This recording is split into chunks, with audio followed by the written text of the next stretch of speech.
काग भुसुंड संग हम दो।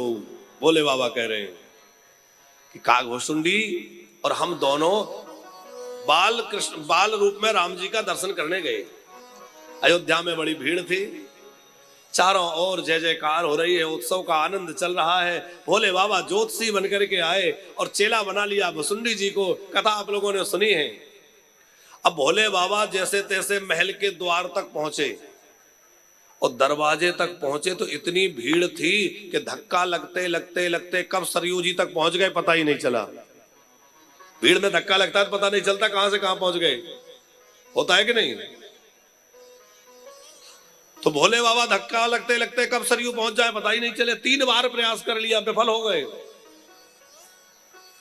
काग भुसुंडी से बोले चेला ऐसे दर्शन मिलने वाला नहीं है, तो कुछ नाटक करना पड़ेगा। तो एक चौराहे पर जहां खूब भीड़ भाड़ थी, भोले बाबा एक ज्योतिषी बनकर बैठ गए और भुसुंडी जी को चेला बना लिया। अब काग भुसुंडी जी सबको बुलाते, आओ आओ हमारे गुरुजी बहुत बढ़िया भाग्य देखते हैं, हाथ की रेखा देखते हैं, आओ उनसे अपना भाग्य दिखवाओ। अब भोले बाबा तो भोले बाबा है, जिसका हाथ पकड़ते हैं भूत भविष्य वर्तमान सब बखान कर देते हैं। कल तुमने ये खाया था, अरे महाराज बिल्कुल ठीक कह रहे हैं, आप तो बहुत जानते हैं। सारी बातें जब भोले बाबा बताने लगे तो चर्चा चलने लग गई।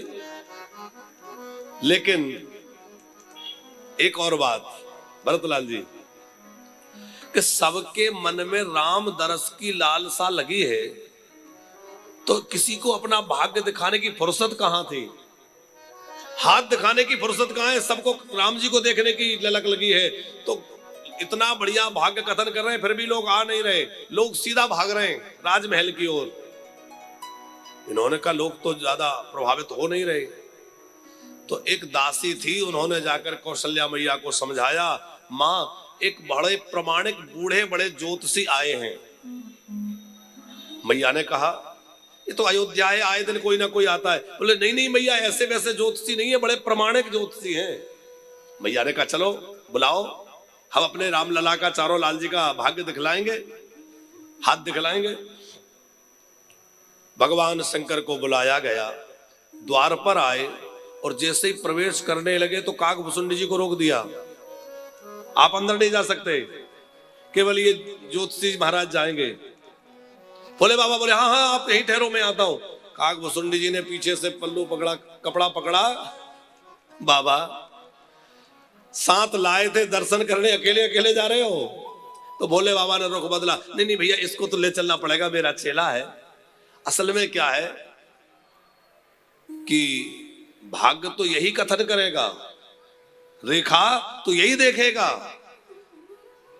तो सेवकों ने कहा अच्छा ये रेखा देखता है? बोले हाँ रेखा ये देखता है। तो बोले फिर तुम मत चलो, तुम बाहर रहो, इसी को ले जाते हैं। भोले बाबा बोले नहीं नहीं नहीं, बात यह है कि रेखा ये देखेगा, आचार्य जी रेखा ये देखेगा, और किस रेखा का क्या फल है वो मैं कहूंगा, क्योंकि मैं तो बूढ़ा हूं, रेखा दिखती नहीं, तो ये रेखा देख के बतलाएगा, और किस रेखा का क्या फल है वो मैं बतलाऊंगा। तो दोनों जाए बगैर काम नहीं बनेगा, इसलिए दोनों को जाना पड़ेगा।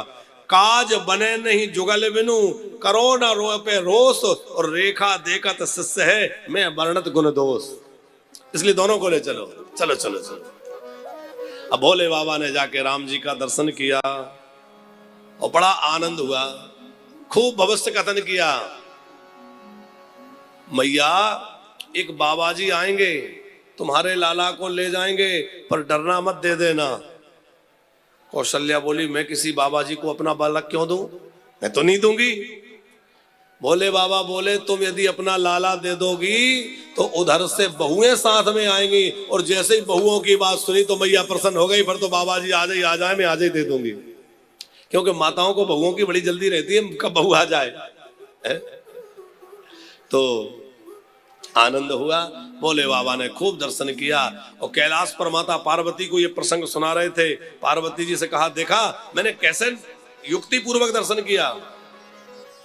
पार्वती जी बोली अच्छा ये बताओ वो दासी ना होती जिसने सिफारिश की तो क्या आपको प्रवेश मिलता?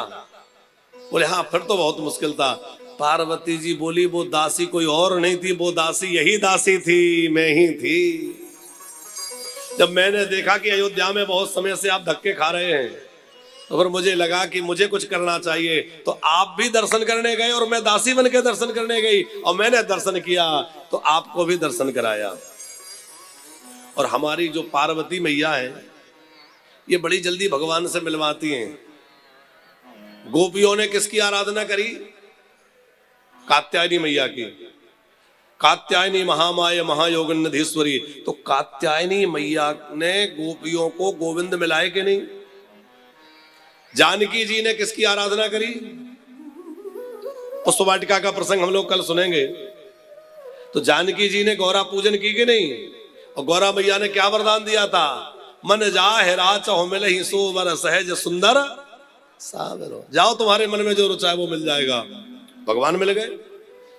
भोले बाबा को भी दर्शन करा रही हैं पार्वती जी। तो भैया ये अम्बा, ये भगवती भवानी जो है, ये भगवान से मिलाने वाली है। इनकी आराधना नित्य किया करें। ये हमारी भक्ति को पुष्टि प्रदान करने वाली है। देखो, भले ही आप श्री कृष्ण की उपासना करते हो, चाहे श्री राम जी की उपासना करते हो, पर नित्य प्रति शिव जी की पूजा अवश्य करें। नित्य प्रति भगवती जगदम्बा की पूजा अवश्य करें। यो ना पूज्यत नित्य भक्त वत्सलाम चंडिकाम। जो नित्य प्रति भगवती चंडिका दुर्गा का पूजन नहीं करता, उसके पुण्य लब्ध नष्ट हो जाते हैं। गृहस्थ व्यक्ति को 5 देवताओं का पूजन प्रतिदिन करना चाहिए। कौन है वो 5 देवता? सबको पता है ना? गणेश जी, सूर्य नारायण भगवान, भगवती जगदम्बा, भगवान शंकर और भगवान विष्णु अथवा रामकृष्ण। हम सभी को इन 5 देवों का पूजन नित्य प्रति करना चाहिए। अकेले एक देवता का पूजन गृहस्थ को नहीं करना चाहिए। आजकल आचार्य जी परंपरा चल गई है, लोग भी अब वृंदावन जाते हैं, लड्डू गोपाल जी ले आते हैं, वो कहते हैं हम और किसी को नहीं, बस हम तो इन्हीं को पूजा करते हैं। आप करें, बहुत अच्छा है, लड्डू गोपाल जी की सेवा कर रहे हैं, आपका भाव है, बहुत अच्छा है। पर अकेले लड्डू गोपाल जी नहीं, गृहस्थ को गणेश जी की आराधना करनी चाहिए, जिससे उसके जीवन में आने वाले सारे विघ्न नष्ट हो जाएं। गृहस्थ को जगदम्बा की आराधना करना चाहिए, जिससे उसके जीवन में शक्ति आए। महादेवी के 3 रूप हैं, महाकाली, महालक्ष्मी, महासरस्वती। क्रिया शक्ति, द्रव्य शक्ति और बुद्धि शक्ति, 3 शक्तियां हैं। तो जीवन में क्रिया भी चाहिए, जीवन में शक्ति भी चाहिए और द्रव्य भी चाहिए, इसलिए देवी की आराधना। और जिसको ये सब नहीं चाहिए, उसके लिए भगवती ठाकुर जी को मिलाने वाली हो जाती है, भगवान से मिलाने वाली हो जाती है। गणेश जी की आराधना, देवी जी की आराधना, भगवान शंकर की आराधना नित्य प्रति करिए। कल हमने इस पर निवेदन किया था। सूर्य भगवान की आराधना प्रतिदिन करना चाहिए और अपने इष्ट देवता राम कृष्ण नारायण की उपासना नित्य प्रति करना चाहिए। भले ही आप शिव जी के भक्त हैं, फिर भी करना चाहिए। धीरे धीरे समय व्यतीत हुआ और लाल जी लगभग 10 दिन के हो गए। और गोस्वामी जी वर्णन करते हैं, नाम करण करयावो सर जानी, नाम करण करयावो सर जानी, भूप बोली पठय मुनि ज्ञानी, भूप बोली पठय मुनि ज्ञानी। हो करी पूजा भो पतिया शोभासा, करी पूजा भूपति शोभासा, धरिये नाम जो मोने गुण रखा, धरिये नाम जो मोने गुण रखा। सुंदर नामकरण का अवसर आया। महाराज दशरथ ने अपने गुरुदेव को आदर पूर्वक बुलाया। अच्छा, जब से रामलला प्रकट हुए हैं, वशिष्ठ जी का अपनी कुटिया में, आश्रम में मन ही नहीं लगता।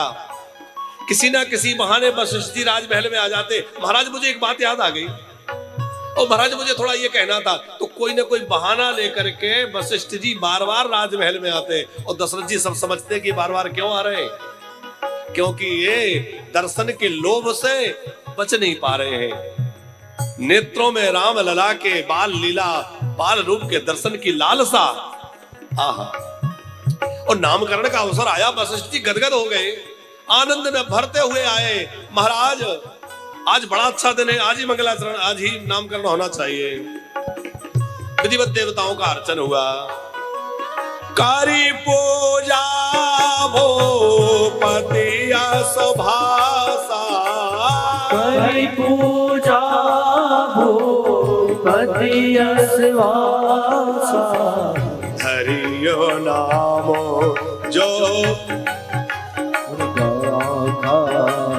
हरिये नामो जो मुनि गुण राखा, हरिये नाम जो